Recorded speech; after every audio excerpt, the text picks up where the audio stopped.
Ah! Gosh. Yeah. Welcome back, guys, to Sal's Garage. Today we're going to be replacing the alternator on an E93 M3. It's not charging the battery occasionally, and that's not good. You don't want to end up stranded out there when you're driving. First thing we need to do is we need to remove the intake and this air duct right here. So let's get started with that. So to remove this air duct over here, it's two T20 bolts. I got one of them here. Okay, so we're going to take this air duct off and the intake and this air box. All that comes off, and then we're going to get started on the fan. Okay. So this is the Valio part number, and it's a 180 amp alternator. This is what it looks like. This is the voltage regulator. It has three 16mm bolts holding it to the engine block. Alright, next step that's quite difficult is removing the fan. You want to be very careful not to break this coolant hose right over here. So let's try and unclip it first so it's out of the way. Right over here you want to remove the plug for the fan. So just squeeze the tabs and then pull it straight out. So we need to remove this bolt holding the fan in place. It's a T25 bolt, I believe, either T25 or T30. So it's a T25 bolt that I'm taking out. There's two tabs that you need to undo, one on each side, and it's right over here. Don't know if you guys can see that. It's that tab. Be real careful when you're wiggling this out. So this is the hardest part of the job, guys. You have to really be diligent and patient because you really have to do a lot of wiggling. Once I was able to get it free, and that took like 10 minutes to do that, you want to slowly just keep wiggling it out and watch out for any pulling on any lines. And there it is, just like that. Take your time, guys, you got this. That's the alternator right there. You need to take off that belt, and then you'll be able to access the alternator, remove it from here, and put the new one on. So I'll walk you guys through on how to do that. There you go. Okay, so that is off. Put it up here so we don't lose it.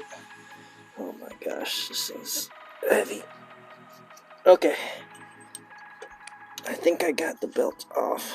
There you go. Okay, so the belt is now off. As you can see, it's free. You just need to undo this belt only.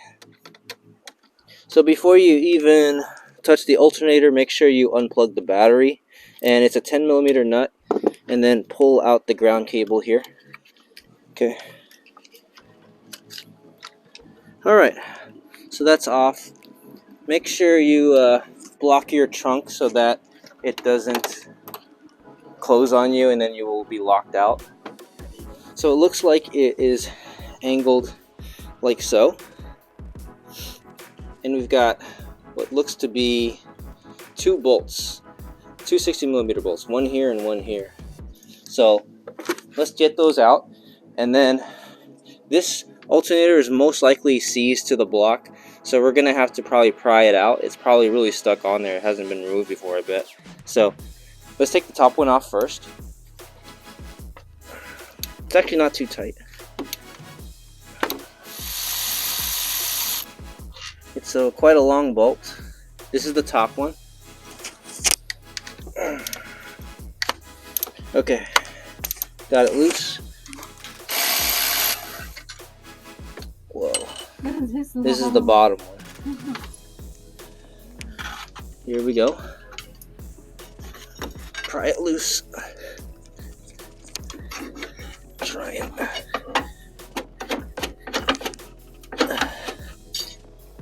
Alright guys, this thing is really stuck, so I'm just going to keep on prying it out. Yep.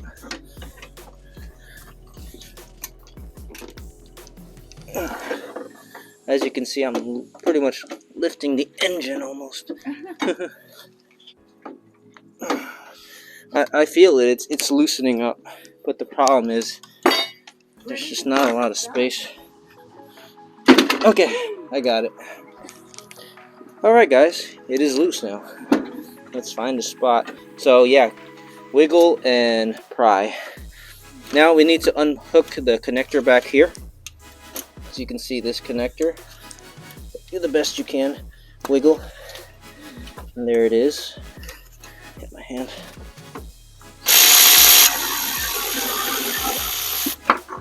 Alright, so now I'm taking out the alternator. Just be careful, it's pretty heavy. Okay, so we got the old one out. You can tell the fins and the brush and everything is pretty old. And you can see where it corroded. Kind of these areas right here where the bolts go through. That's where it was stuck. Okay, so these are the two alternators. This one is really rusted all around the brushes and the fan. This one is very brand new looking, no rust. Let's flip it around and show you. Made in Poland is this one. France. So one's Poland, one's France. Alright, take your time. Again, it's quite heavy. I'm not sure which way this is gonna want to go. Oh, there we go. Okay. Sneak it in, face it down so you can get your attachments on. So once that is in place, then you're going to attach the black nut, which is over here. Okay. That's on nice and tight. Just push it in. It only goes in one way. You want it to be one way, but it's the other way. Okay, now we gotta attach it to the block and then put the bolts in one by one, thread them in by hand, and then tighten them.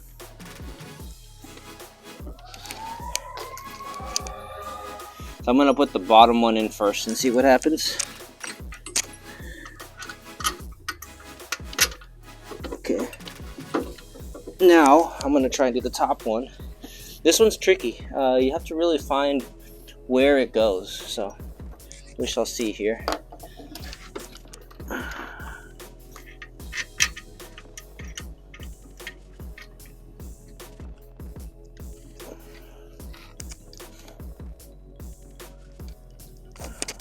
Okay, so you gotta take this belt and place it onto the tensioner here. There we go, like so. Once this part of it is on the tensioner, then I'm gonna put this part on the alternator. And this is gonna be hard. I might need a second person to help. 3, 2, 1. Not enough space.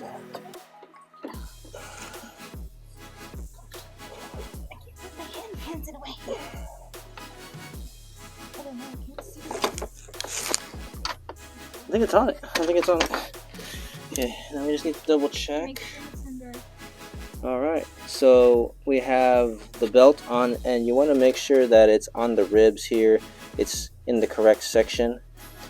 So as you can see, it's not too far in or not too far out. And then take a look at this belt right here. You want to make sure that it's also correctly on there. It's not slipping off.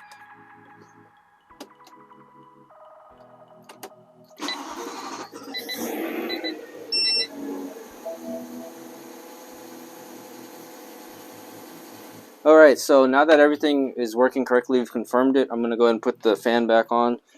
Just be careful as you place it in, not to break any hoses.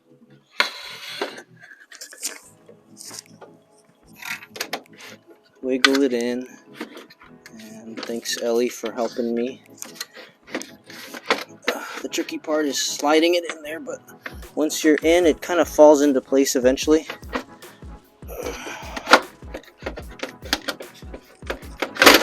No, it broke. No, it broke. Alright guys, so bad news. I broke the coolant pipe, as you can see in the video. The coolant pipe that I was telling you not to break, so my bad. So now we can't drive the car for however long it takes to get a new upper radiator hose. So, see this little piece right here? That broke clean off from here. Oops, you can still see some coolant coming. There's the piece right in there. That's the nipple that broke off, and it's supposed to be here. So we're gonna have to order a new upper radiator hose. I'm not sure how long that's gonna take, but hopefully quick, because we were supposed to go on a cruise tomorrow, but now we can't. So we'll have to take the Civic tomorrow. But in the meantime, just be real careful with this. If you can actually disconnect this, that would be even better. I probably should have disconnected it, but the thing is, I didn't want to have to refill coolant again, so it is what it is. Okay, so it has been about 5 days later, and we've got a new replacement upper radiator hose. It replaces this one right over here. As you can see, the nipple broke off, and this is the new one. It has it intact, and it's going to go right in here. So what I'm going to have to do is drain out all the coolant from the tank, and then unhook this and catch whatever coolant comes out of this hose, and then we're going to try to reuse as much of the coolant as possible because I don't have any spare coolant on me at the time. Thank you so much, Carl, for supplying this hose to us. We appreciate it very much because I couldn't find any place that had it in stock, but Carl was able to order this for us with 1-day shipping from FCP Euro. So thanks again, Carl. Really appreciate that. Now we just have to remove this old one. Let's go ahead and take this hose out, and I have a picture here. I have a picture here ready to catch it. Here we go. So as soon as you lift this up, it's unlocked now. So you are ready to pull. This is going to be a struggle to get out because it's pretty stuck on there. So just do the best you can and kind of wiggle little by little here.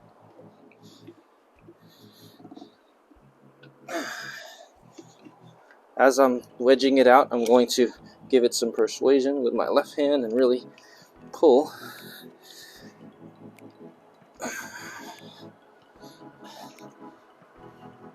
And it's going to start to come out and gush here in a moment. There we go.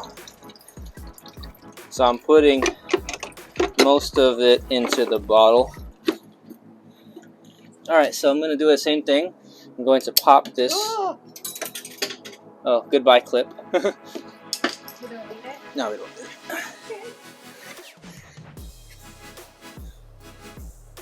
it. Okay, clip is out.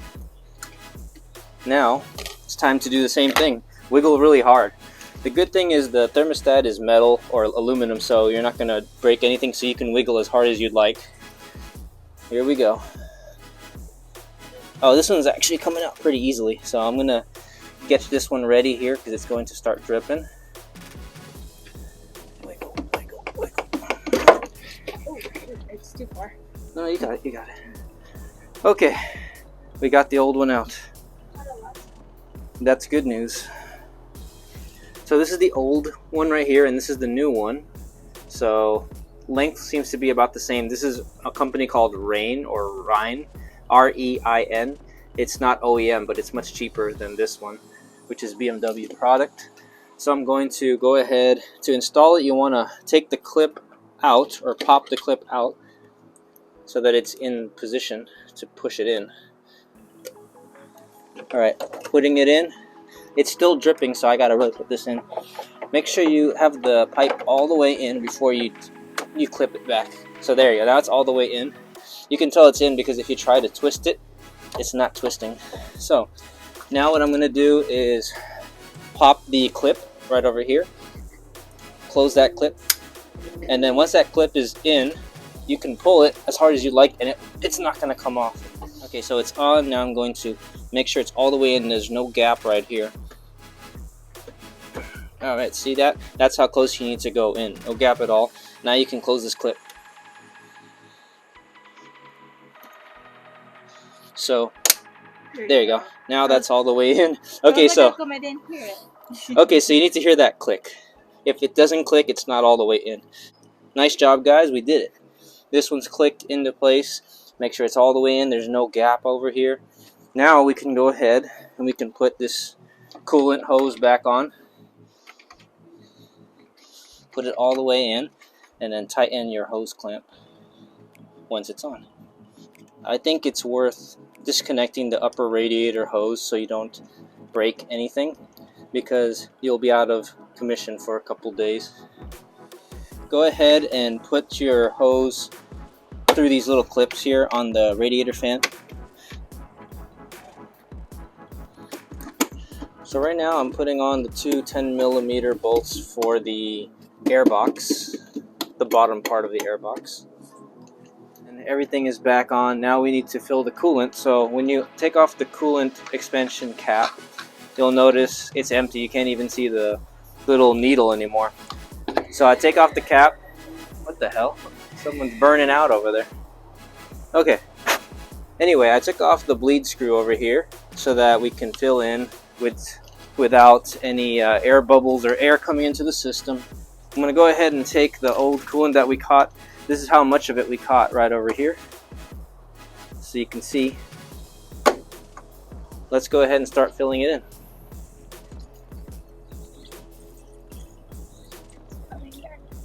If you push it down, it's just about midway through. So I'm going to fill it with a little more distilled water until it's right above where it needs to be. There we go. That's about where we want it to be. Hand tight and then quarter turn. So hand tight and then quarter turn. That's it right there. Now go ahead and cover it, or close the cap. Turn the car on, put the heater on max with the fan on low, drive the car around for a little bit, and then recheck the coolant when the car is cold again the next day. You might need to do this 2 or 3 times to get the right level, because the coolant is going to fluctuate until it levels out. So I'm going to just do that tomorrow or the next day as many times as I need until the coolant is back to the correct height or the correct level. But in the meantime, this is all done now. Coolant's ready, the car is back online. And thank you again, Carl, for supplying us with the coolant hose, the upper radiator hose that broke. And I'll see you guys on the next video. Have a good evening.